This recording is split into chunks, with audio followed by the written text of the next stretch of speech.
আসসালামু আলাইকুম hello viewers, welcome to my video. বরাবরের মতো আজকেও আপনাদের জন্য নতুন আরেকটা রেসিপি নিয়ে চলে এসেছি। সেটা হচ্ছে ভর্তা মাখানো। আর এই সামারে কিন্তু একটু ভর্তা মাখানো খেতে অসম্ভব মজার হয় আর ভালো লাগে। বিশেষ করে গরমের সময় দুপুরের টাইমটা খেতে খুবই ভালো লাগে। সেজন্যই চলে এলাম আজকে নতুন আরও একটা ভর্তার রেসিপি নিয়ে। বা আমরা যখন দুপুর টাইমে আম মাখা খাই, পেঁপে মাখা খাই, তো সেই রকমই আজকের একটা ভর্তা মাখানো নিয়ে চলে এসেছি। আশা করি আপনাদের কাছে অনেক অনেক ভালো লাগবে। আর বন্ধুরা, যারা আমার নতুন ভিডিও দেখছো তাদেরকে একটা রিকোয়েস্ট করব, প্রথমেই একটা লাইক দিয়ে আমার ভিডিওটা দেখা শুরু করবে আর স্কিপ না করে ফুল ভিডিওটা দেখার জন্য সবাইকে রিকোয়েস্ট করতেছি। তো আজকের ভর্তা মাখানো হচ্ছে সেটা হচ্ছে আপেল দিয়ে মজার ভর্তার রেসিপি।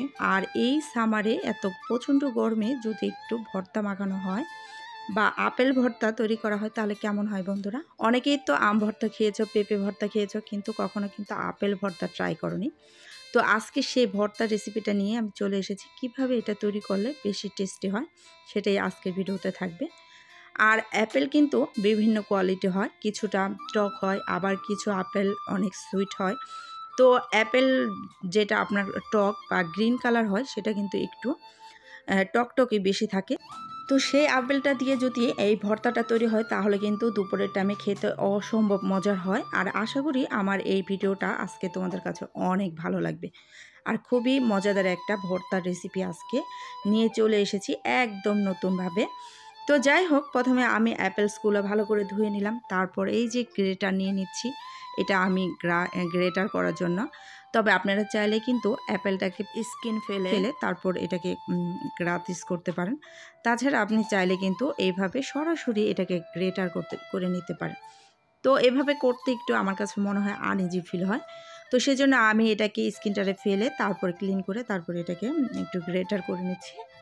মাশাআল্লাহ, এভাবে একটু গ্রেটার করে নিলে মনে হয় যেন একদম আম মাখার মতো। তো এই যে এভাবে আপনারা সবগুলো এভাবে গ্রাতিস করে নেবেন। তো মাশাআল্লাহ, আমার কথা বলতে বলতে গ্রাতিস করা কমপ্লিট হয়ে গেছে। এখন যা যা করতে হবে সেটা হচ্ছে, এখানে আচার নিয়েছি, সাথে নিয়েছি লাল মরিচের গুঁড়ো পাউডার। আপনি চাইলে এখানে চিলি ফ্লেক্স ইউজ করতে পারেন। তাছাড়া শুকনো মরিচটা হাতে আপনি এটাকে হাতে মেখে তারপর নিতে পারেন। তারপর সাথে আমি এখানে বিট লবণ নিয়েছি পরিমাণ মতো, আর নিয়েছি এখানে কাসুন্দি। আপনি চাইলে কাসুন্দিটা স্কিপ করতে পারেন। আর আমি আচারটা নিয়েছি, তো আপনাদের কাছে যদি টক মিষ্টি আচার হয় সেটা ইউজ করতে পারেন, সাথে একটু চিনিও অ্যাড করতে পারেন। তো আমার কাছে মনে হয় চিনি দেওয়ার দরকার নেই, একটু টকটক হলে আমার কাছে ভালো লাগে। তো সেজন্য আমি দিইনি, আপনারা পছন্দ মতো দিয়ে নেবেন। তো এগুলো দিয়ে ভালো করে হাত দিয়ে একটু কষলিয়ে নিচ্ছি। আর এটা কিন্তু খেতে খুব ভালো লাগে, একটা আনকমন একটা খাবার। অবশ্যই বাসায় ট্রাই করে দেখবেন, কার কাছে কেমন লাগে অবশ্যই এটা ট্রাই করে দেখবেন। আর দুপুর টাইমে খেতে খুব ভালো লাগে। আপনি চাইলে কিন্তু এখানে একটু লেবুর রসও অ্যাড করতে পারেন আর একটু টকের জন্য।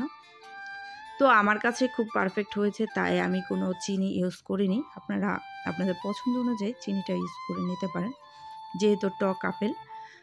তো যাই হোক, আমাদের এটা রেডি হয়ে গেল। এখন আমি একটা পরিবেশন করে নেব। তো সেই জন্য আমি একটা বাটি নিয়ে নিচ্ছি। আর আপেলের যে স্কিনটা সেটা দিয়ে গোলাপ তৈরি করে নিয়েছি। এটা ফেলে না দিয়ে এই যে ডেকোরেশনের কাজে লাগানো যায়, তাই আমি রেখে দিয়েছিলাম।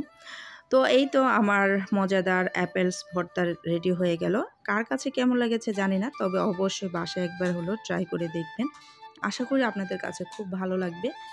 আর সামারের এই রোদমাখা সময়টা খুবই খেতে ভালো লাগে, টক মিষ্টি একটা ভর্তা। তো যাই হোক বন্ধুরা, ভালো থেকে সুস্থ থাকো এই কামনা রইলো।